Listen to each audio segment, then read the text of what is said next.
ATG Radio. We are the greatest show. Rank numero uno. ATG Radio. Left hand. That was my saying. Do it with your left hand. Then they would do something, and I would say, do it with your left hand all the time. They would try. Mike would be doing trick shots, goofing around. I'd be like, man, do it with your left hand. They was like, man, that was you, and that's unbelievable.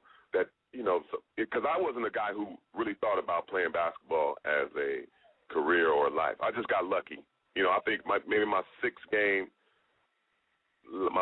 games at Cal State Fullerton, Jerry West, they had scouts coming before, but I didn't know them. I didn't recognize them because, general managers and all that stuff. I don't know. I never knew them. But when Jerry West came to my game, then I thought about, man, I might have a chance on, playing in the NBA. And I was just shocked and amazed. When I saw him, I'm looking at the other team and looking at their roster like, well, who is he here to see? Because they know, there's nobody on their roster good enough. I know ain't good enough to be in there because I didn't think he was coming to see me.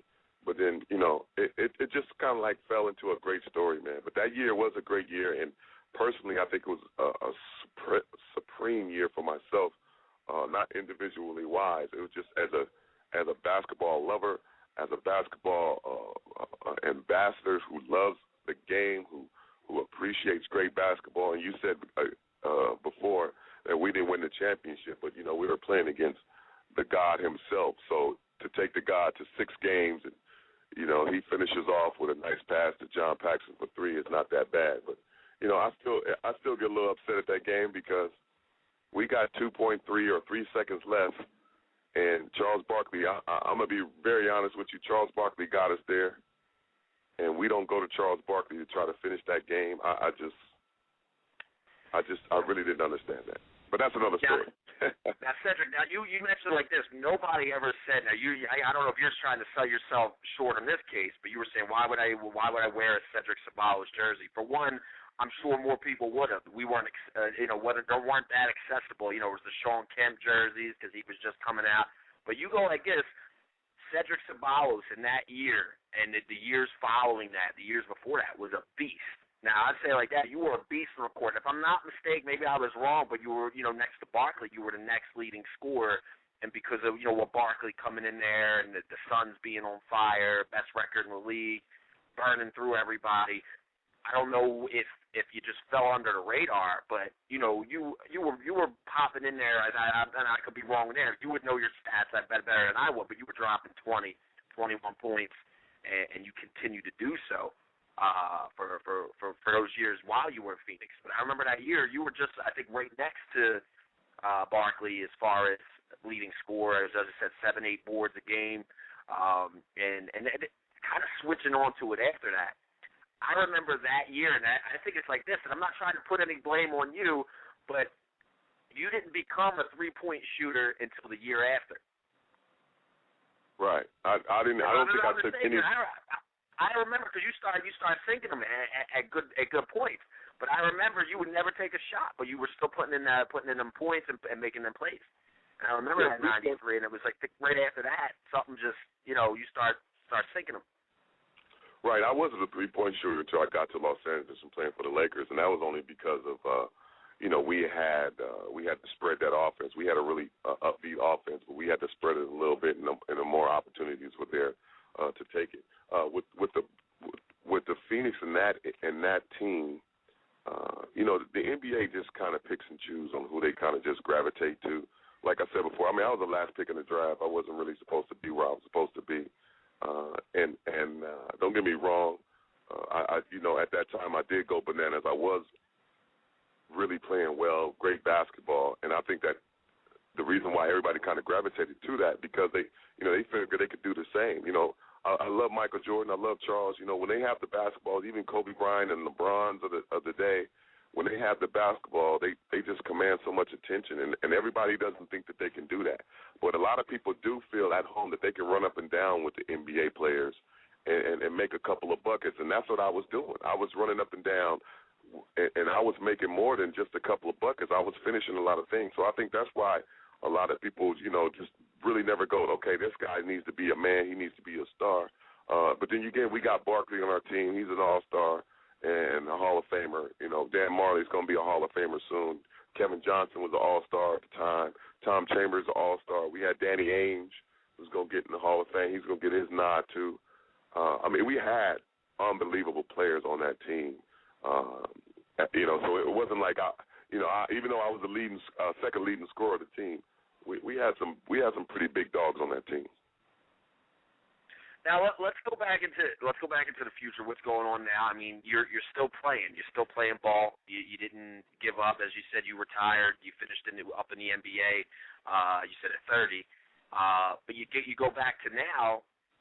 While I was trying to get in contact with your people, as far as getting in contact with you were playing overseas. And then I've heard about this, but what is your drive to continue to play? And I know you're playing on it's a Legends tour, if I'm not mistaken. If you can enlighten us on that, where you just came back from. Right, I had stopped playing. I hadn't played basketball competitively for about 5 years, and I was good with that. But unfortunately, a death of a friend escalated. You guys probably remember him from the N1 mixtape. Really big guy, Mark Jackson's brother. We were really good friends, and I was with him All-Star Weekend when he passed away, and that just got me going again. Like this is a game that I put a lot of sweat, blood, and tears into. I really love this game. Just because I'm not on the top level doesn't mean that I can't play a game that I really respect and I love. And first things first, being in shape. It seemed to me it was no other cardio or bike riding or yoga or whatever that would keep me in shape like basketball would get me in shape. I think basketball is right underneath. It's the top 3 sports to get yourself in shape. First, got to be soccer. Secondly, has to be hockey. And I think basketball is because you're constantly moving. You switch from offense to defense just like that so quickly.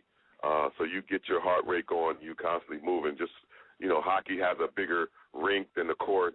And obviously you can't have a bigger field than the pitch in soccer, so you're going to do a lot of cardio work there and running around. But that's why I started playing again, and then the word got around, and I've been playing well, and they wanted to invite me over to the Legends Tour. That was just it is what it is. It wasn't me trying to play on a team or trying to make a team. Just going over there, getting to a place that I've never been before, Hong Kong, Indonesia, Malaysia. It's just places I can touch. What I've been doing over the last 6 or 7 years is just touch other kids that didn't have an opportunity to either see me or meet me or get my personality or be able to meet them or help them out or inspire them. Because when I was a kid, I never saw a professional until, and I remember this day because it was a very tragic day for me. It was the death of Hank Gathers. I was on this, after he passed away, I'm on his way to the house to console Bo, and I stopped at a 7-Eleven, and AC Green was in the 7-Eleven. They had just finished playing. The Lakers had just finished playing. And, I remember that day. Even though I was in tears, I was sad. I was, only thing was on my mind, I can't believe my friend is gone, and AC Green kind of picked me up. He made me feel a little better about the situation, that he knew what was going on. First, that he knew what was going on, and secondly, that he knew me. It kind of picked me up. So, when you're in the moment, you don't know how much you really touch kids and touch other people by saying hello or giving a high five or a picture or autograph. But over the years, after I stopped playing basketball and I go visit homes and help out kids, and you see a picture that you took with their parents, when I was back in 92, 93, and they still have that picture on the mantelpiece in their living room. And it just blows you away. Like, you think somebody takes a picture of something and then they throw it away or they keep it for a little bit, and once you phase out, they kind of put it away. But it's still, to still be on mantelpieces, to still be on walls, it's just unbelievable. So when I had the opportunity to go overseas and try to do the same thing that I do here on a day-to-day basis, I was more than happy to go. And then a chance to play against some other players, some other talent, some other abilities that was just a motivator too as well. And I mean, you with that, going up to these countries and stuff where they're less fortunate. I mean, that means a lot. And I wish a lot of other people would do it. And I know there's certain restrictions for a lot of players. You mentioned some of the elite players of today, Kobe Bryant, LeBron James. I know they can't just go out and walk on the street and shake hands with everybody like that. Even though it would be great in a perfect world, but for what you do, again, stuff like that would just brighten up someone's day. I mean, if I was or when I was 15, 16 years old, if I got a chance to meet you, I would definitely remember it 15, 16 years later. I mean, I remember stuff like that. And, every day, being, I don't like to consider myself media, but getting to interact with athletes, pro boxers, pro basketball players, guys that were an inspiration to me or, I don't like to use the word idolize, but in a way, yeah, you guys were our idols. You're bigger than life. You were blessed with the size and the ability to, use your talents and entertain guys like myself and guys less unfortunate than I am. And for what you do, oh, yeah. Well, Frank, I'm going to contradict you on that. Yes, Kobe Bryant and the Carmelos and the LeBrons, they do have the ability to go to a strange park and just start playing because people at the park, they're going to know who they are. And if they draw a crowd, fine, they draw a crowd. It's not going to be like it's not going to be expected, so it's not like they're going to be prepared and ready for it. I know we are in the age of technology where the word is going to spread fast that Kobe Bryant is up at such and such park or, LeBron James is playing. Like LeBron was just here playing in the Drew League in Los Angeles, and everybody kind of went crazy and, packed the place. That's beautiful. That's unbelievable. I know they both have a lot of time on their hands where they're not really doing nothing. Get a driver, man, take yourself down to a park and change somebody's life. I'm all for that. When I played, I was everywhere. You saw me everywhere. I didn't stick around in the house. I didn't seclude myself. Game days, I got my rest. I got my opportunity to make sure my body was right. But any other time, when I was on the road, I got out to hotel. If I wasn't tired or exhausted, I got out just to you never know who you might run into. Like, say, for instance, if I'd always stayed in my whole hotel room in Philadelphia, I might not have the opportunity or, the chance to come across you. Somebody who said that they idolized me and they had their jersey on. Like, who knows? I'd have popped up in a park in Philadelphia and you wearing my jersey. I mean, how unbelievable is that? That has happened to me before. I just, pull over at a park and kids has got my jersey on. They're wearing my shoes. They're like, oh, I got your card at home. That's unbelievable. That's unbelievable, man. And I think everybody should do that. I think that, it changes somebody's life. You never know what path that person's headed down, and you just walk up to them like, hey, you want to play some ball? And it's Kobe Bryant or it's Michael Jordan, and it's somebody that they go, wow, I cannot. Even if they weren't basketball fans, they have to respect Kobe. They have to respect LeBron, Michael, and everybody else. You just have to do it. You just have to go, man, that was a real, not an out-of-body experience, but that was a real trip that happened to me right now. Amazing, and I commend you for doing all that stuff. And, for continuing to do it and bringing smiles to people's faces, to kids' faces, most importantly. But I want to fast forward to this, and this was actually a question. I know you've done some assistant coaching in the past. It was a question I was going to ask you before I found out, which you totally bypassed coaching and you went to the business side of things. Last week, I got the press release of you purchasing an ABA team. Tell us about that, man. Arizona Scorpions. If you can, familiarize us with the ABA and what's going on with that. Yes, if you guys can remember or recall where Dr. J made his mark, Bill Walton, all these wonderful, wonderful athletes of the past.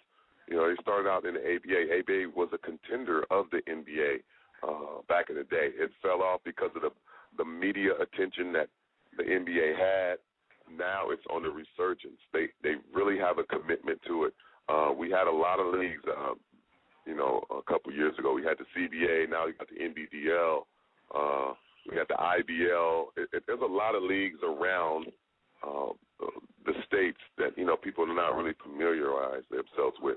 But a lot of these players, come from there, work on their games, still have the commitment, have an opportunity to stay in the States and play. And that's what I love. I got 3 chances to go overseas and play a little bit, and I hated all 3 opportunities I had. I just couldn't stand the way we were treated as players over there. I could not stand the accommodations. I could not stand the gap between American player and an overseas player, that they were so distant that they wouldn't, to trust. And so, and going over there, I was doing my homework and just really studying and trying to figure out and talking to the owners, having a translator and talking to the owners, like, what are you doing? How is this? Is this making money? Where can you use more attention?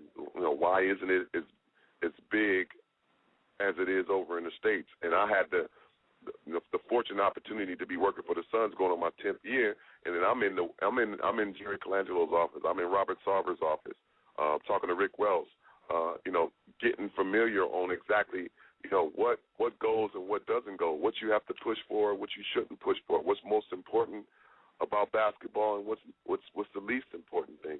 And then when I had an opportunity to jump on it, I had one 5 years ago and didn't take advantage of it, which I regret, and then this one came back again, so I jumped right on it.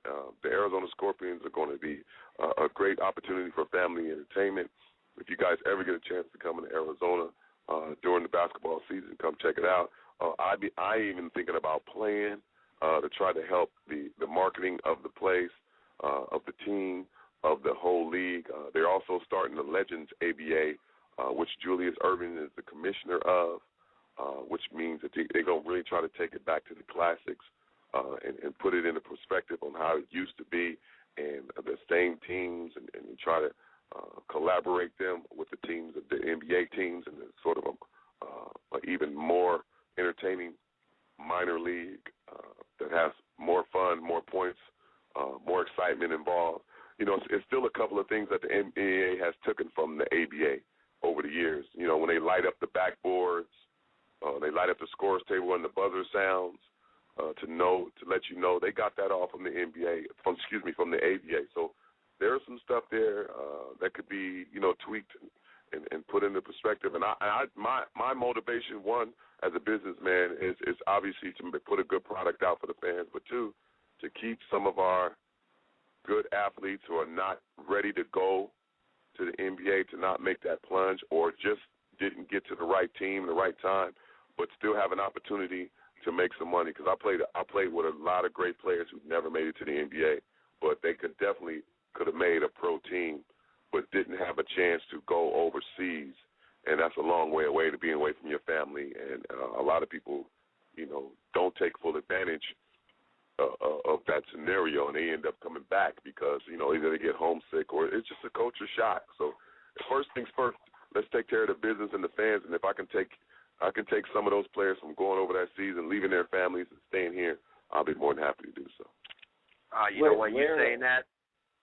You saying that right there, it's kind of making, I think people need to be excited about something like this, because for one, and I'm not disrespecting, the sport, the business that you've been in, but over the past couple of years, I mean, with all the stars, and don't get me wrong, there's excitement out there, but basketball, and I don't want to just mention the NBA, but basketball has accumulated so many bruises, and there's something lacking from the time, the 90s, and I hate to go back to there. It's like the same thing with music, and I hate to sound like I'm getting old and bitter. Those were the good old days, and I tell my kids now, to say, back when everything was exciting there, but with somebody like yourself, and this is why you are a beast on the court, but you would be able to make everybody happy with just smiling, your hustle, and then you get to check out some stuff where you were joking around. They do like a pregame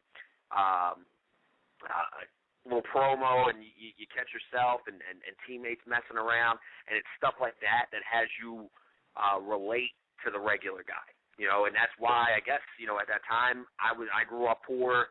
I grew up, and you don't want to see these guys that are just all ninjas or samurais and straight faces and Ivan Drago, you want to see somebody having a good time, and I think you are part of the ABA.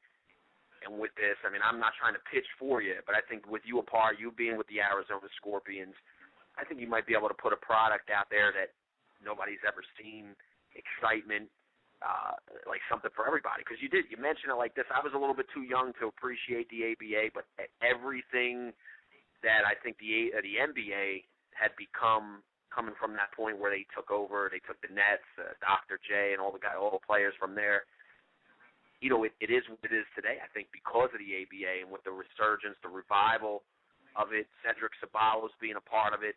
You're the owner now. You're the man in charge, and it's up to you, man. I think it'd be great. Is there any way that this is going to be televised nationally? I know, you know, the listeners right now, they can go to www.arizonascorpions.co.co, and you can find out more information there, or you can just Google it. That's what everybody else does. But I mean, as far as that, are we going to catch this nationally televised, or is this going to be a little while before we grab that deal? Well, we are in the internet world, so everything is televised now, sir. So that means that you'll be able to get it obviously on the internet. But it depends on how far we go. We'll definitely get the ABA Legends Classic is definitely going to be televised. But the regular season games can be caught. You will be able to catch us locally, and they also will be rebroadcasted live and streamed live on our website. If you guys get a chance to go to ArizonaScorpions.co, you'll be able to see those games as well as other talent. They have, they have had ex-NBA players on before. So it is not something new, but it is an opportunity where you got somebody with some true personality. And I think that's one thing I can go ahead and boast and brag. I do have true personality and understand the fact that if I'm sitting in my seat and I pay my $30, $40, whatever, it doesn't matter if I'm sitting in nosebleeds or down on the court. I need somebody to entertain me, and so I can get my bang for the buck, especially the way the comedy is right now. And I'm guaranteeing you 1,000% that game is going to be the game that we step on the court and we play is going to be very entertaining. It's going to be very fan-friendly. It's going to be a lot of crowd participation, not only from the fan standpoint, but from the player standpoint. You know, they're going to be interacting with the crowd and putting themselves in position. It's not going to be a scenario where you come to a game and not have yourself a fun and not enjoy yourself. But we're going to try to help you and enjoy yourself 100% because, that's what it's all about. And it is about family. We are in some tough times right now. Some people are going through some tough times, and trying to find good family and entertainment is real difficult, trying to get the bang for your buck. And most importantly, you want your kids to fall asleep on the way home.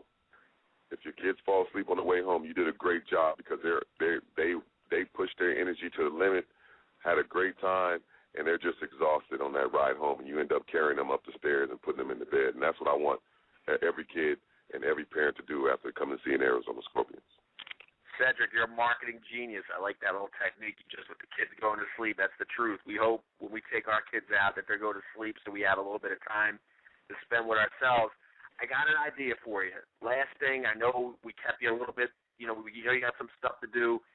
Going to let you go. But last thing, I'd say like this. You guys are going to have an all-star game, slam dunk contest, festivities like that, I'm assuming. Yes, indeed. We will have all-star weekend. We're looking at Vegas right now because you can't go wrong with Vegas. But it just depends on who really has the biggest market at the time. And I think that they're doing some creative stuff with the commissioner on at the time who has the best record, who has the best attendance. They get rewarded. Best record and best attendance. They get rewarded at All-Star Weekend. So I think that's a great incentive for you to play hard. And also for you to promote attendance, because even if you are a team that doesn't have great talent, but your attendance is high, you still might have an opportunity to host the All-Star game. Now, here's my idea. Here's my idea for Cedric Ceballos. Now, you said there's a possibility you might play, and you might have already thought about it. But I said there's a possibility you might play. I'd say to commemorate the 20th anniversary from when you won the slam dunk contest in the NBA, I'd say you dust off some of your old cleats, some of your old shoes, and get out there and show these young kids what it's all about. I just say like that. I think you could do it. It's a challenge I'm offering to you because, obviously I'm not going to be able to beat you one-on-one on the court or any type of team sport, but in this case, I challenge you. I say if there's a slam dunk contest, it's 20 years from when you won it, when you shocked a lot of people. Why not see if you could do it again?